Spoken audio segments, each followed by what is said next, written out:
Her time was 71 days, 14 hours, 33 minutes and 18 seconds.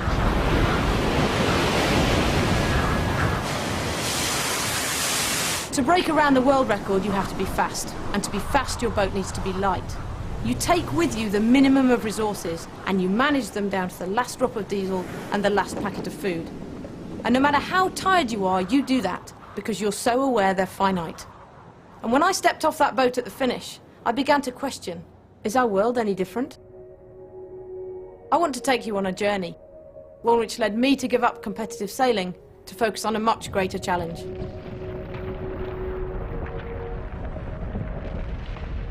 Life on Earth has existed for over 4 billion years, in which time it has continually adapted and evolved to perfect itself, always within a basic framework. Materials endlessly cycled, energy was provided by the sun, and all life was made to be made again. Mankind appeared only 200,000 years ago, became civilized 20,000 years ago. Only a few hundred years ago we began to use fossil fuels, a blip in time, the industrial age. We started to mine stuff out of the ground, and we found oil. Each barrel provided the same energy as one man working every day for a decade. Today you can buy that barrel for the same price as a pair of jeans. So is it a surprise then that we used this to move, build homes, schools, cities, make stuff and communicate, live better lives? This new energy allowed us to pump more water, produce more food, enabling our population to increase. It quite literally changed the world. Fishing villages were transformed into megacities in just 50 years. But how long can this carry on? As a child, I never questioned it. No one ever hinted to me at school that this might change. I wanted to find out more about the reality of our situation. And 4 years ago, I started reading, learning, and listening. What I found out staggered me. What you see here is a 1 million-ton mountain of coal. How long do you think it could power the UK for? Answer? Just over a day. Perhaps it was facts like this that made me realise life on land was not so different from life at sea. The same applied to anything finite. Water, copper, phosphorus, down to the indium in the screen of the phone in your pocket. The word finite now had a different meaning to me. We spend a lot of money and effort taking stuff out of the ground, making something from it, and then we throw it away. But actually, where is a way? If we keep taking a finite thing and dumping it, what'll happen in the end? But it's okay because we have a plan, don't we? The plan to take a bit less stuff out of the ground, make things more efficiently, and then throw away a bit less and maybe even recycle some of it. But where will this actually get us? Is it just delaying the inevitable? So let's face it, if we just focus on using less and creating slightly less harm, we end up back here. Can't we do better than this?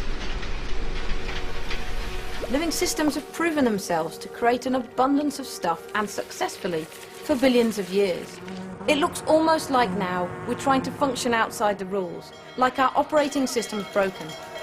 We're trying to impose a linear system on a circular world. So is there something that we can learn from these living systems? Something that might provide an insight into how we can rethink the future? There is. And that's something that companies, and in fact whole countries like China and Holland, are beginning to use. Their aspiration is to get to a system that works long term, a circular economy. Energy in living systems comes from the sun. In our rethought world, we see this in the form of renewable energy, sources that last. Diversity brings resilience. Living systems benefit from a range of many different organisms and scales. They balance efficiency with effectiveness to survive external shocks. Some modern companies use this concept to model infrastructure, ensuring that they're not reliant on one supplier, one resource, one type of energy. They collaborate and adapt. It works for communities too. Waste equals food. Waste does not exist in living systems. Yes, of course. I know what you're thinking. Worms don't have iPhones and whales don't drive cars. But we can use this same principle when we make man-made products, and in the world of making stuff, it's called closing the loop. Take a fridge. When it's time to get rid of one, we pay to throw it away. Why? Do we actually want a fridge, or do we want cold food? I think unless you collect old fridges, you know the answer to this. In the future, there'll be more people in the world. Materials will be more expensive, and so will energy. Perhaps in the future, the company owns the precious materials in our fridge. and the fridge is now made to be made again. When its useful life is complete, it goes back to its maker for its next life. The valuable materials are maintained. Now comes the clever bit, where we start to weave together these insights and rethink the future. Imagine an electric car. Slow, boring, expensive and impractical. Now think back to how long ago it was that you couldn't watch a video on your phone. And then imagine the endless possibilities of the future. Imagine innovation, development, and that an electric motor has half the energy loss of a petrol or diesel vehicle. We need half the energy to power it from the start, making it more powerful, faster, and more fun to drive. Imagine that we make it lighter, using polymers that are made to be used again and eliminate waste.